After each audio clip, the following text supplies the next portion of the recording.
এরকমভাবে লোটে মাছের ঝাল রান্না করলে মাছটা একদমই ভাঙবে না আর খুবই সুস্বাদু হয়ে যাবে। সো হ্যালো এভরিওয়ান, রূপালীর রান্নাঘরে সবাইকে স্বাগত জানিয়ে শুরু করছি আজকের রেসিপি লোটে মাছের ঝাল। তো ফ্রেন্ডস, চলো আজকের রেসিপির উপকরণগুলো তোমাদের সাথে এক এক করে শেয়ার করে নিচ্ছি। এখানে 200 গ্রাম পরিমাণ লোটে মাছ ভালোভাবে কেটে ধুয়ে রেখেছি।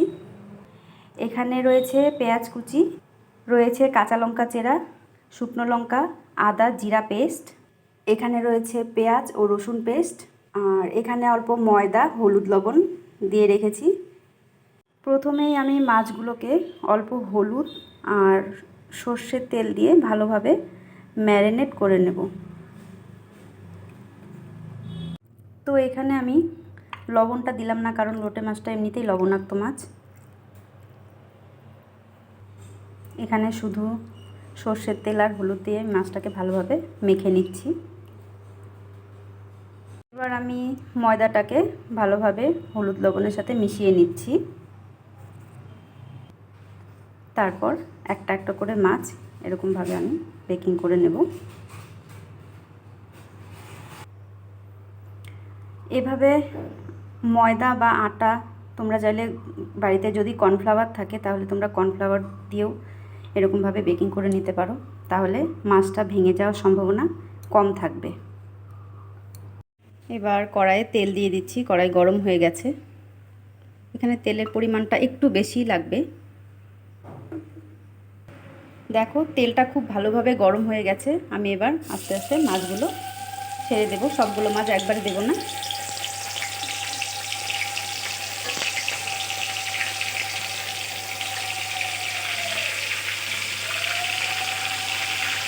এবার মাছটাকে খুব হালকাভাবে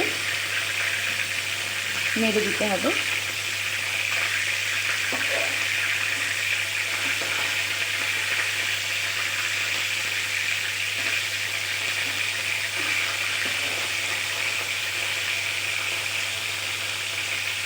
এইভাবে যদি তোমরা মাছটাকে ভাজো তাহলে ভেঙে যাওয়ার সম্ভাবনা খুবই কম থাকে।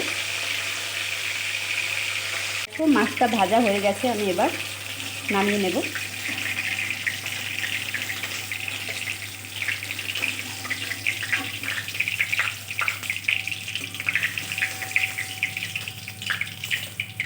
এভাবে আমি সবগুলো মাছ ভেজে নেব।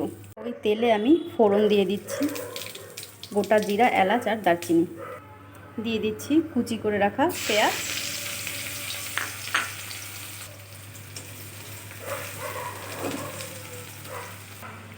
এবার দিয়ে দিচ্ছি পেঁয়াজ পেস্ট আর রসুন পেস্ট।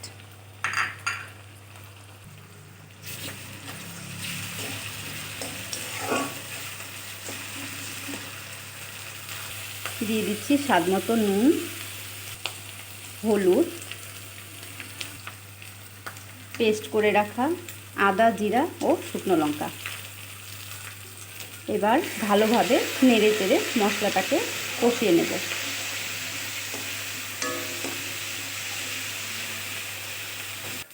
দেখো, মশলাটা খুব ভালোভাবে কষানো হয়ে গেছে, মশলা থেকে তেল ছেড়ে দিয়েছে। এবার আমি কাঁচা লঙ্কা চেরাটা দিয়ে দিচ্ছি।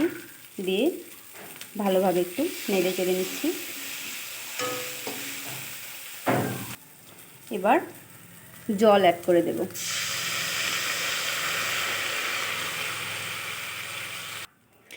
জলটা একটু ফুটবে, ফোটার পর আমি মাছটা দিয়ে দেব। দেখো, ঝোলটা খুব ভালোভাবে ফুটে গেছে।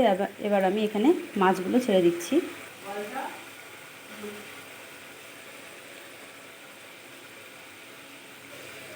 খুব সাবধানে মাছগুলো ছেড়ে দিচ্ছি।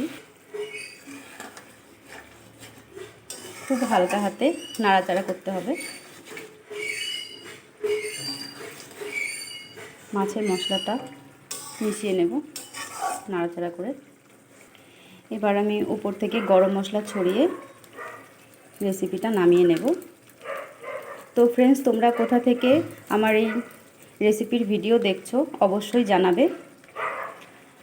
ভালো লাগলে তোমরাও এরকমভাবে মাছটাকে বেকিং করে ভেজে রান্না করে দেখতে পারো। আশা করি ভালো লাগবে। দেখো লোটে মাছের ঝাল তৈরি হয়ে গেছে। রেসিপিটা তোমাদের কেমন লাগলো অবশ্যই জানাবে। ভালো লাগলে লাইক কমেন্ট শেয়ার করে অন্যদেরকেও দেখার সুযোগ করে দেবে। নেক্সট কোনো দিন অন্য কোনো রেসিপি নিয়ে তোমাদের সামনে আবার হাজির হব। সবাই সুস্থ থেকো, ভালো থেকো। নমস্কার।